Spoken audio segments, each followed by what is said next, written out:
Monsieur le Premier ministre, Monsieur le ministre de l'Économie, Monsieur le ministre des Finances, Mesdames et Messieurs les ministres, distingués invités. Je salue également notre autorité à nous, secteur privé, M. Bédiagne, présent dans la salle.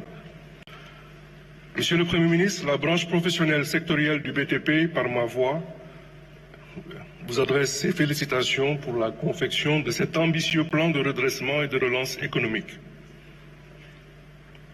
Nous étions même impatients. En ce qui les concerne, les acteurs du BTP espèrent que leur secteur est au cœur des préoccupations du gouvernement du Sénégal et que des mesures rapides et hardies seront prises pour le paiement des créances dues aux entreprises de BTP, pour la relance des chantiers suspendus qui occasionnent un terrible manque à gagner pour les entreprises de BTP, toutes tailles confondues. Et enfin, des mesures pour le lancement attendu des projets d'infrastructures tels que les routes, les pistes, les ponts et les bâtiments sociaux ou administratifs.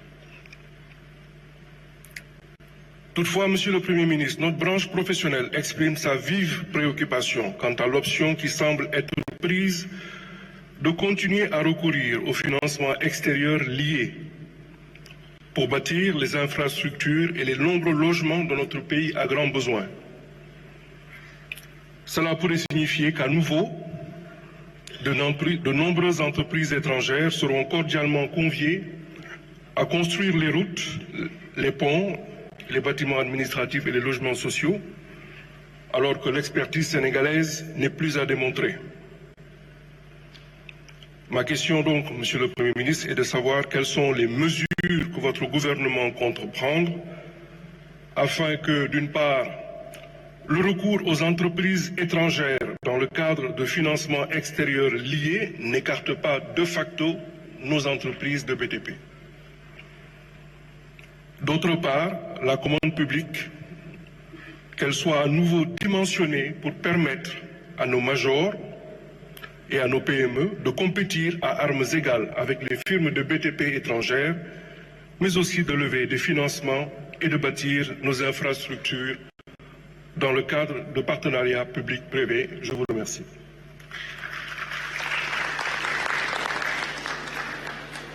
Merci. Monsieur Ndir des BTP, il parle de... J'ai répondu partiellement parce que, vous savez, moi, j'essaie d'être cohérent. Quand j'étais opposant, je me disais, d'accord, sur des segments où notre secteur privé n'a pas la technologie, où n'a pas les capacités financières, il nous faut trouver le moyen de faire venir des investisseurs. Mais comment faire pour que ça se fasse avec notre secteur privé? Mais sur des segments beaucoup plus légers, et je donnais l'exemple, par exemple, d'une attribution pas loin d'ici, à une société étrangère pour construire des immeubles à usage d'habitation. Je me disais quand même depuis l'indépendance, aussi bien nos entreprises publiques, SICAP, SNHLM, que dans le privé, où il y a énormément de promoteurs qui ont fait de très belles cités, de très belles choses, on ne peut pas quand même laisser ça pour donner ces assiettes-là à des étrangers. Mais s'il faut aller rapidement,